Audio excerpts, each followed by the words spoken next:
माननीय शोभा विजेंद्र गुप्ता जी, वो कृपया आप मंच पे आएं। जोरदार तालियों के साथ हम अभिनंदन करते हैं, देते हैं। कृपा करके आप आइए।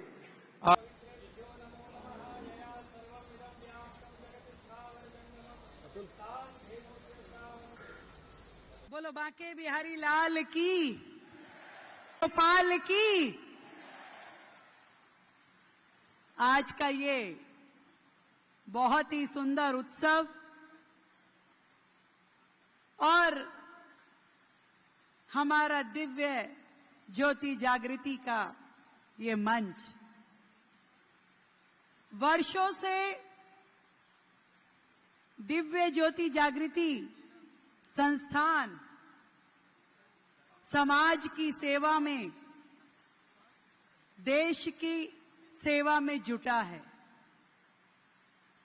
न जाने कब से हम सब लोग देखते आए हैं कि हमारा दिव्य ज्योति संस्थान न केवल अध्यात्म के लिए काम करता है, बल्कि विश्व शांति के लिए और धर्म जागरण के लिए, युवाओं के लिए, महिलाओं के लिए, समाज के उस हर वर्ग के लिए जो तकलीफ में है, जिसको मार्ग दिखाने की आवश्यकता है, जिसे आगे ले जाने की आवश्यकता है। मैंने आपके अनेकों कार्यक्रम अटेंड किए जिसमें आपने युवाओं को नशा मुक्ति से लेकर के देश से जुड़ने का आह्वान किया। मैंने अनेकों आपके द्वारा संचालित भागवत कथाओं में, श्री राम कथाओं में सहभागिता की, पर एक चीज की हमेशा कमी रही। जन्माष्टमी वाला दिन और दिव्य जागृति का आदरणीय गुरुजी को आज मैं ये एडमिट कर रही हूं कि मिसेज अरोड़ा यहां बैठी हैं, वो देखो हाथ जोड़ रही, वो मुझे वर्षों से जन्माष्टमी का निमंत्रण जरूर देके आती थी और कई बार फोन करके फॉलो अप लेती थी कि आप आ रही हो ना, आप आ रही हो ना। पता नहीं प्रभु ने कैसा सोचा था कि मैं कभी जन्माष्टमी वाले दिन कार्यक्रम में नहीं पहुंच पाई और आश्रम में भी नहीं पहुंच पाई थी। वो मन अपनी विधानसभा के आसपास के कार्यक्रमों में अटका रहता था कि ये कार्यक्रम पूरा कर लूं, वो कार्यक्रम कर लूं। अगर वहां तक जाऊंगी तो कई कार्यक्रम छूट जाएंगे, पर मुझे लगता है कि सब तय करने वाला प्रभु है। उन्होंने मेरे आने का समय भी तय कर रखा था, मेरा ओहदा भी तय कर रखा था। शायद उन्होंने सोचा होगा कि रेखा, आपको ना तो काउंसलर के रूप में यहां आना है, ना विधायक के रूप में यहां आना है, आपको तो दिल्ली की मुख्यमंत्री बनके आना है। और इस बार जब जन्माष्टमी थी, जब गुरुजी का निमंत्रण पहुंचा भी नहीं था, मैंने फोन करके पूछा कि गुरुजी मुझे कब आना है। मैं ये सोचती हूं वो प्रभु जिसने पूरा ब्रह्मांड रचा है, जिसने हम सबको बनाया है, उसने हर चीज का समय और स्थान तय किया है। किसके जिम्मे क्या काम है वो भी तय किया है। और आज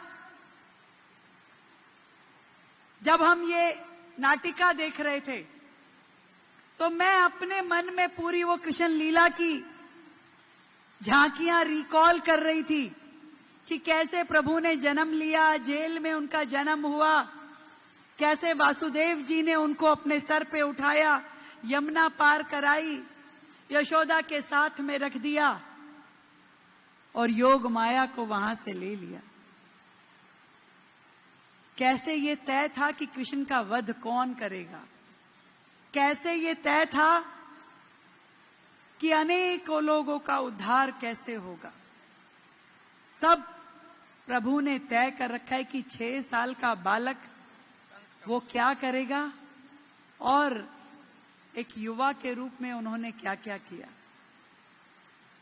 2 चीजें तो जरूर मुझे समझ में आती है जिन्हें मैं आज मंच के माध्यम से कहना चाहती हूं, आदरणीय गुरुजी आशुतोष जी को प्रणाम करते हुए, कि प्रभु ने जब कृष्ण जी के जिम्मे इस समाज के उद्धार का काम लगाया तो योग माया के जिम्मे उनके नाम का बलिदान का काम उनके जिम्मे लगाया। यदि योग माया अपने जीवन का बलिदान ना देती तो श्री कृष्ण जी इतने बड़े बड़े काम ना कर पाते। आज प्रभु ने अपने हर स्वरूप में, हर कार्य में समाज को संदेश दिया है। उनका वो सुदामा जी के साथ खेलना एक संदेश था, तो उनका ग्वालों के साथ में गाय चराना दूसरा संदेश था। समाज में समानता, गरीबी अमीरी के बीच का फर्क मिटाना उनका संदेश था। उन्होंने समाज को राधा के रूप में प्रेम का एहसास कराया, तो कृष्ण वध के रूप में उन्होंने साहस का परिचय दिया।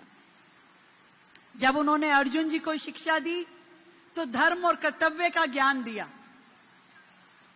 एक बड़ी बात जो उनकी हम वर्षों तक आज भी याद करते हैं कि कर्म में ध्यान कीजिए, फल की इच्छा मत कीजिए। आज भी जब व्यक्ति व्यथित होता है, कर्तव्यों को समझ नहीं पाता, तो गीता का ज्ञान याद कराया जाता है। वो प्रभु श्री कृष्ण थे। हर एक काम में उन्होंने समाज को संदेश दिया, और आज ये जन्माष्टमी का पर्व उसी संदेश को ग्रहण करने वाला है कि अपने जीवन में हम उन सभी कलाओं को लेकर के आए, उन सभी गुणों को उतारें जो प्रभु श्री कृष्ण में थे। विशेष रूप से प्रथम पंक्ति में बैठे हुए हमारे समाज के अग्रणी बंधु, वो तो विशेष रूप से प्रभु कृष्ण का चरित्र जरूर बार बार ध्यान करके अपने अंदर लें। यमुना जी की बात इस मंच से हुई, बड़ी सुंदर नाटिका आपने दिखाई, कैसे काल ने यमुना जी को दूषित किया, और आज भी समाज में वो कालिया नाग जैसे काल उपस्थित हैं जो यमुना जी को गंदा करने में, उसमें कचरा फेंकने में, उसमें उसे दूषित करने में पीछे नहीं हटते। कभी वो फैक्ट्री के किसी एफ्लुएंट के माध्यम से यमुना गंदी होती है, कभी सीवेजिस के माध्यम से, कभी कचरे के माध्यम से, कभी मलबे के माध्यम से यमुना दूषित होती जाती है। और वर्षों तक हमारी मां यमुना जो दिल्ली की का अस्तित्व है, प्राण है दिल्ली के, और हम सब भक्तों की जान है, उसकी ओर ध्यान नहीं दिया गया। वायदे तो बहुत किए परंतु निभाया कुछ नहीं। मैं आज जन्माष्टमी के इस पावन पर्व पर यहां खड़ी होकर के ये कहना चाहती हूं कि शायद प्रभु ने यही तय किया था कि ये काम हमारी सरकार के जिम्मे था। दिल्ली में मां यमुना का वही अविरल रूप बहे जिसकी हम पूजा करते थे। वो सूरज जब आसमान में निकले तो उसका प्रतिबिंब यमुना जी में सोने के जैसे दिखाई दे। घाट के किनारे पूजा अर्चना हो, लोग तप और तपस्या कर पाएं। दिल्ली में फिर से वही मां यमुना का रूप लेकर के आना है, और मेरे अकेले के करने से नहीं होगा भाई। सरकार जो जो कर सकती है वो सब करने की शुरुआत हो चुकी है।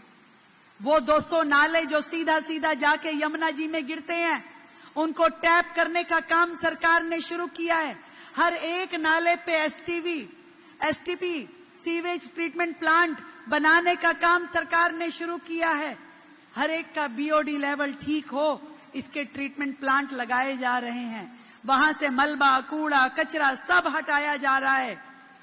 इस काम में समय जरूर लग सकता है, पर मैं आपको इतना विश्वास दिला सकती हूं, मेरे सभी कृष्ण भक्तों को, कि हमारी नीति और नियत दोनों स्पष्ट है।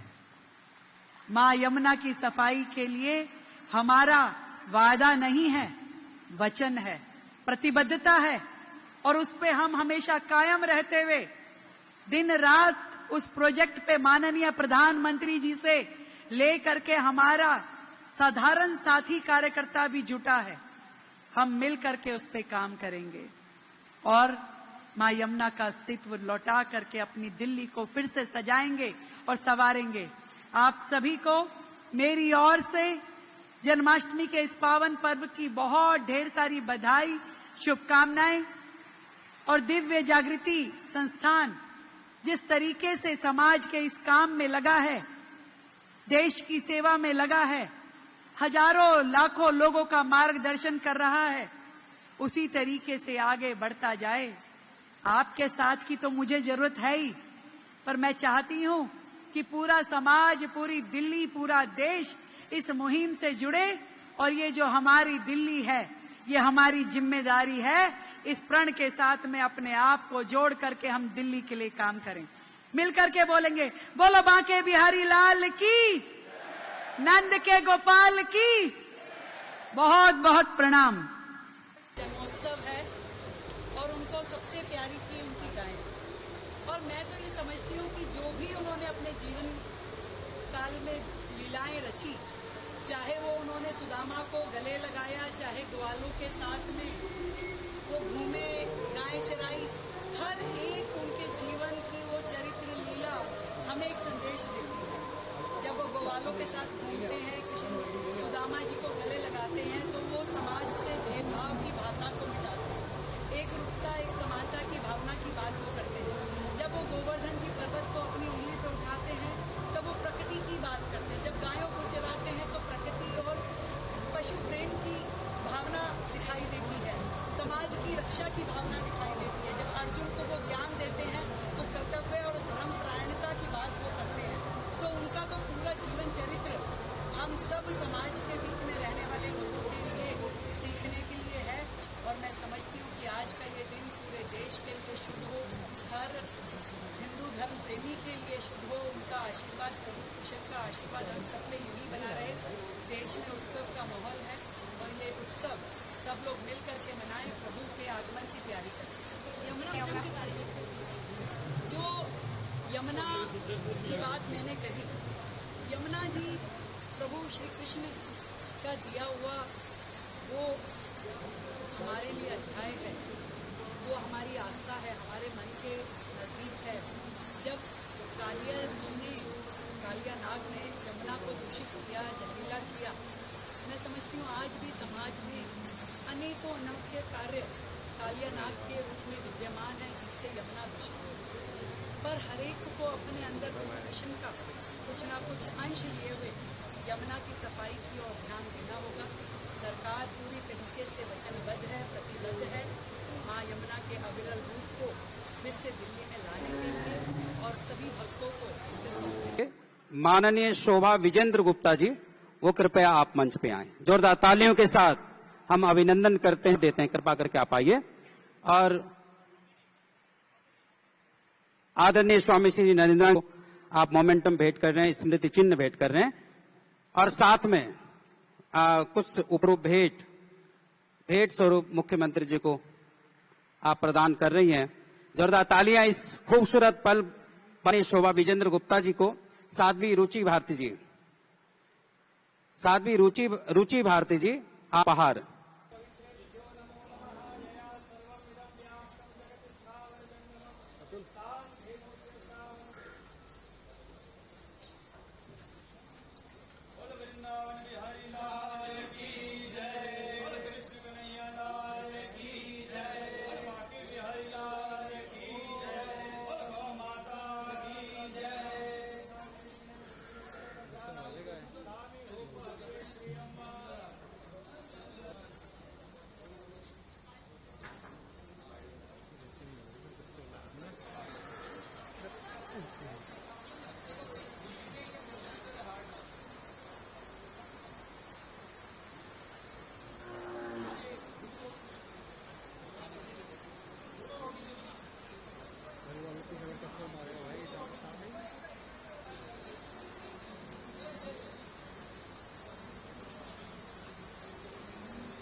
फोन आ रहा है आपका। फोन हटा